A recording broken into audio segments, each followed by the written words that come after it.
Então, quando tu der a primeira demão de primer, fazer muita bolha, então, por que tá fazendo bolha? Só faz bolha por dois motivos. Ou é umidade no piso, e o ar que tá embaixo, na água da umidade, ele tá evaporando, fazendo aquela bolha, ou outra, o piso não tá bem selado. Beleza, pessoal, então nós terminamos de fazer a preparação de um piso, e agora nós vamos aplicar um primer raspado. Então, para que serve o primer raspado? Como nós estamos fazendo a aplicação de um nivelante epóxi de 1 milímetro de espessura, certo? Nós vamos aplicar um primer raspado antes, 2 demãos, certo? A primeira demão é o início do selamento do piso. A segunda demão vai ser para finalizar o selamento do piso. Então agora nós vamos começar a preparar o primer raspado, certo? Então a dica é, antes de começar a aplicação do primer, caprichar na preparação do piso, caprichar no lixamento do piso, para abrir a ranhura, as porosidades, para servir como ponte de aderência para pintura epóxi ou nesse caso para o nivelante epóxi. Fechar todos os furinhos, todos os buraquinhos, deixar o piso perfeito. Então eu vou mostrar mais uma vez, tá? A preparação desse piso que a gente fez. Então tá aí o piso, certo? Que nós fizemos toda a preparação nele no capricho. Lixamos esse piso com uma politriz. E olha o detalhe. Nesse piso que vocês estão vendo no fundo, a gente lixou todo ele com uma politriz de média robustez, de médio porte, certo? Porque é um piso muito grande. E olha o detalhe. Esse pisinho que a gente deixou por último, como ele é um piso menor, a gente lixou com uma politriz de mão mesmo. No capricho, tapamos todos os buracos, fizemos todos os consertos, corrigimos todas as trincas, fizemos um acabamento aqui na emenda entre o piso e a junta de dilatação, que tinha um buraco. Queimamos todo esse piso com um lança-chamas por causa da macrofibra e também para secar esse piso. Fizemos a limpeza dele superficial, fizemos tudo o que o protocolo manda. Para que tudo isso? Para agora que nós vamos aplicar o primer raspado, nós vamos deslizar facilmente e fazer facilmente, nós vamos agilizar o processo de aplicação desse primer raspado. Porque nós preparamos o piso bem, deixamos ele todo limpinho, nós não vamos ter obstáculos. Outro detalhe, é preciso o piso ser polido para fazer um primer raspado? Se o piso é bruto, eu tenho que polir ele para fazer um primer raspado e um nivelante epóxi ou uma pintura epóxi? Não exatamente, pessoal. Esse piso aqui nós já pegamos ele polido no ato do concretamento. Então nós tivemos o trabalho de fazer o quê? O trabalho de preparação, que é os cortes, o estucamento e o lixamento do piso. Toda aquela preparação básica. Mas se fosse um piso bruto, precisaria fazer o polimento? Não necessariamente. Agora eu vou explicar por quê. Os consertos, o estuque, todos os detalhes técnicos de preparação do piso, você é obrigado a fazer tanto num piso bruto quanto num piso polido. Qual que vai ser a diferença? Um piso polido, ele vai ir menos material. E se meu piso é bruto? Ele não pode ser muito bruto, tá? Senão, o que vai acontecer? Se tu fazer esse processo de um primer raspado num piso muito bruto, você vai ter que usar muito mais o primer para tu chegar num acabamento final com aspecto de piso polido, para depois o nivelante. Então, o segredo está aí. Se o teu piso é bruto, fecha todos os buracos, lixa o piso. Lixa o piso o máximo possível para tu não ficar com um piso com porosidade muito aberta, senão vai ir muito material. Então, o que é mais recomendado para fazer? Se teu piso é bruto, é muito mais prático tu dar uma demão de pedra para uma regularização e depois uma outra demão de pedra para fazer uma preparação dele para receber o primer, certo? Então, a diferença basicamente vai ser essa.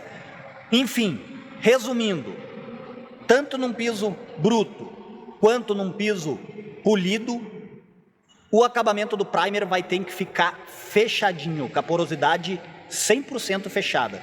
Tu vai ter que chegar no final do primer com um primer que ele seja uma pintura epóxi, para receber aquele nivelante e você não ter problemas de bolha, não ter problemas de de buracos no piso, furos no piso, principalmente se a tua camada final do nivelante for 1 milímetro de espessura, certo? 1 milímetro é bem baixo, certo?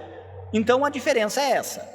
O recomendado é, prepara bem esse piso, vai ir menos material e melhor vai ficar o acabamento, mais garantia tu vai ter para fazer o acabamento desse piso, certo? Nossa próxima etapa vai ser o primer raspado, certo?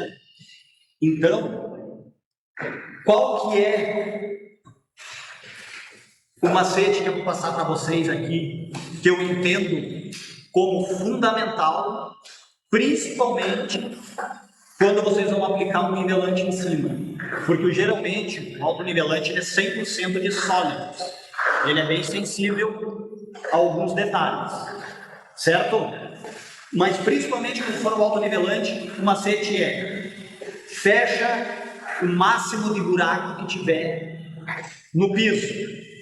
Então, os buracos maiores a gente fecha com a massa epóxi ou os outros produtos que nós já falamos anteriormente, que varia conforme o tempo que vocês têm para executar o serviço. Os furos pequenos, micros furos, a gente fecha com massa acrílica. Por que a gente fecha com massa acrílica? Porque a gente já fecha, como a massa acrílica ela é fininha e ela suporta o produto químico igual aos epóxi, e por ela ser fininha, a gente passa e já fica pronto, sem necessidade de lixar. Porque se a gente for passar massa epóxi em cada furinho, é capaz de ele nem entrar. Então, olha só. Massa epóxi, nós passamos nas trincas, só não pode passar a massa acrílica nas trincas. Vocês podem ver aqui, ó, nas trincas é massa epóxi, ou o próprio nivelante epóxi, de acordo com o que o técnico da tinta vai dizer. Olha aqui, ó, massa acrílica. Por que nós passamos tudo aqui? Aqui tem um furinho, aqui tem um furinho, aqui tem um furinho, aqui tem um furinho. É por causa de microfuros. Por quê? Agora eu vou explicar o porquê. Por que a gente tapa o máximo de furinho que pode? Porque dependendo do furo, se ele for um furo profundo, ou dependendo do próprio furo, o que pode acontecer? A hora que tu passa o primer raspado, que é uma desempenadeira, tu passa com a desempenadeira, tu coloca o primer no chão e vem raspando ele. Qual é que é a função do primer raspado? Fazer o selamento do piso. A ideia é selar o piso sem deixar nenhum furo. Porém, como ele é um produto um pouquinho mais viscoso, às vezes ele não penetra em microfuros. Então, se ele não penetra naquele microfuro, talvez, depois que tu aplique ele, fique ar dentro daquele microfuro. Só que aquele ar, ele vai querer evaporar, ele vai querer sair, e ele acaba evaporando e fazendo bolha. Então, a função do primer é nivelar a base, deixar a base o melhor possível, como se fosse uma pintura epóxi em cima de um piso. O primer epóxi é como se fosse uma pintura de baixa espessura em cima do piso. Mas por que se passa ele no primer raspado? Porque daí a gente consegue fazer pressão na desempenadeira para ele entrar para dentro dos furos. Os buracos maiores, não tão grandes, mas um pouquinho maior, ele tem mais facilidade para penetrar e preencher. Mas nos microfuros, não. Então, por isso que a gente, entendendo que essas etapas são fundamental, prefere tapar furinho por furinho, porque é rápido. A massa acrílica dá muita agilidade, é rápido e depois não precisa lixar naquela massa.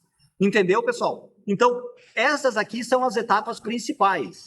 Quando tu sai dessa etapa da preparação do piso para início da aplicação do primer, é 70% da jornada. É aqui que se tem que ter mais atenção, certo? Então, é por isso que esse primer a gente passa com a desempenadeira, certo? A gente passa ele raspado, a gente vai passar 2 demãos, e outros casos a gente passou 3 demãos. Por que a gente faz isso? Por que a gente teve que passar 3 demãos em alguns lugares? Olha só, pessoal. Então, agora, prestem muita atenção, tá? Porque é uma parte bem importante. Quando vocês forem fazer o orçamento de vocês, além de todos os outros detalhes que é importante a gente coletar, como todos os outros que a gente já falou anteriormente, mais um detalhe: esse piso, esse concreto, ele foi feito com ferragem ou ele foi feito com macrofibra? Se for com ferragem, tem que analisar bem se essa ferragem tem muitos pontos que ela está exposta ou se a ferragem não está.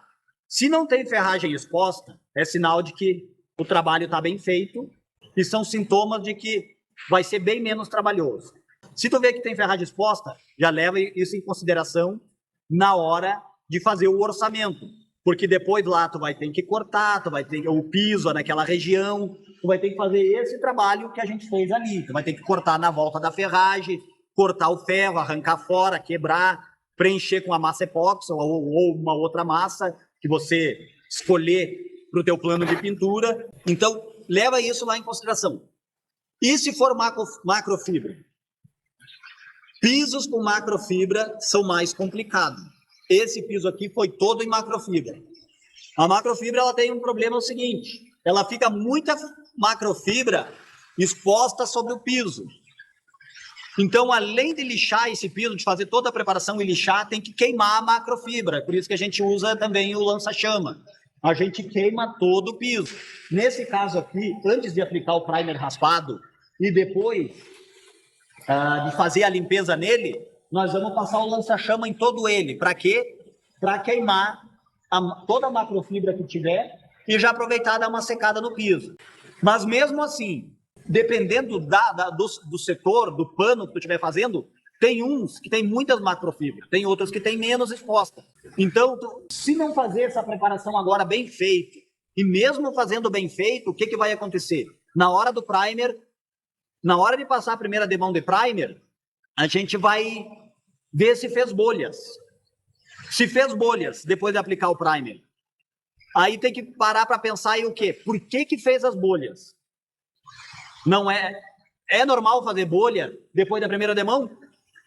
É normal, alguma bolha ou outra. É por isso, às vezes pode ser algum furo que não foi preenchido. Por isso que geralmente é 2 demãos de primer antes do nivelante. O que a primeira não cobriu, a segunda cobre. Mas se for bolhas meio exageradas, é sinal de que tem alguma coisa errada. Neste caso aqui, é a macrofibra. Mesmo que a gente lixando, mesmo que a gente fazendo todo o lixamento, a macrofibra, em alguns casos, ela fica, a ponta dela, a raiz dela, no piso. E aquela raiz, ela sempre tem um microfuro que quase tu não enxerga, tu tem que chegar com o olho muito perto. Então, quando tu der a primeira demão de primer, se fazer muita bolha, então, por que tá fazendo bolha? Só faz bolha por 2 motivos. Ou é umidade no piso, e o ar que está embaixo, na água da umidade, ele está evaporando, certo? Fazendo aquela bolha. Ou outra, o piso não está bem selado. Quer dizer que tem fuga de ar por algum lugar, certo? Que é geralmente nos furinhos. E no caso da macrofibra, é pior ainda, porque às vezes a macrofibra ela é extensa e ali acumula muito ar. Então, se tu passou a primeira demão de primer, certo? E viu que fez bastante bolha, é sinal de fumaça. Então, o que é? É umidade? Nós depois vamos mostrar fazer o teste de umidade, tá? Não é umidade. Então, é o selamento que não está bom. Passou a primeira demão, deu muita bolha? Então, faz o teste, certo? Não é umidade. Aplica, raspa aquelas bolhas, dá mais uma lixada no piso, certo? Que mais para frente nós vamos fazer a reprodução, tá? Depois da primeira demão. E aplica a segunda demão de primer. Se na segunda demão de primer teve mais bolhas, é sinal de que o quê? Vai dar bolha no nivelante. O sintoma já está aí. Então, o que a gente tem que fazer?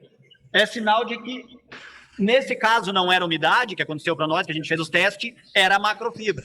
Então, o que tem que fazer? Aplicou a segunda demão de primer, continua as bolhas, repete o processo. Lixamento superficial, que não precisa ser com a politriz grande nem com a pequena. Pode ser uma lixadeira, uma enceradeira ou uma lixadeira, aquela girafa, certo? Bem caprichadinho, tira toda, lixa as bolhas, e aí entra a terceira demão de primer. Aí, geralmente, na terceira demão, dando uma boa lixada, com a terceira demão, vai ficar show. Geralmente, na segunda, se tu se atentar a esse detalhe, já vai ficar bom. Mas, se caso não der, é na terceira. Então, por isso que sempre tem que considerar que, se é um piso com macrofibra, sempre acrescentar ali uns 10% a mais de material. E pode ser que você precise dar uma terceira demão de primer, ou que algum pano que ficou muita bolha, depois do nivelante pronto, tem que lixar e refazer a aplicação. E É isso. E aí, gostou dessa aula? Olha só, esse conteúdo que você acabou de assistir de graça faz parte do meu treinamento completo de autonivelante epóxi industrial, avaliado em R$ 1.500.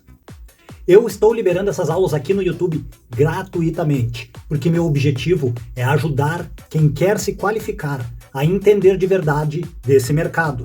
Então, se você tiver paciência, toda semana sai aula nova, de graça, aqui no canal. Então, não perca tempo e já se inscreve. Mas para você que tem pressa em aprender e quer algo a mais, além de só aprender a dominar as técnicas, clica no link aqui abaixo para acelerar o seu aprendizado. Comprando o curso completo hoje, além de assistir às mais de 22 horas de conteúdos de uma vez só, direto do seu celular e sem anúncios, você ganha certificado de especialista, planilhas de consumo e o meu suporte VIP, direto no WhatsApp, para tirar dúvidas na hora da obra. Além disso, dominando o autonivelante, você faz pinturas epóxi e autonivelante uretano por intuição. Tudo isso por R$ 997. E para quem é esse treinamento completo com suporte? Vamos lá! Serve para o pintor tradicional, aquele que quer parar de brigar por preço de diária e quer faturar alto com os pisos industriais. Para quem quer abrir a própria empresa ou empreitar e precisa de segurança técnica para dar garantia ao cliente. Para o profissional que quer propor parcerias lucrativas com construtoras, engenheiros, arquitetos, amigos. E também para você que é dono de comércio, oficina ou que pretende fazer na sua própria residência ou no seu próprio piso, economizando milhares de reais em mão de obra e aplicando com a certeza de que vai dar certo, porque eu vou estar te dando suporte. Então, quer saber mais? Clica aqui embaixo na descrição desse vídeo. E não esquece de se inscrever no canal e acionar o sininho para não perder nenhuma notificação do YouTube.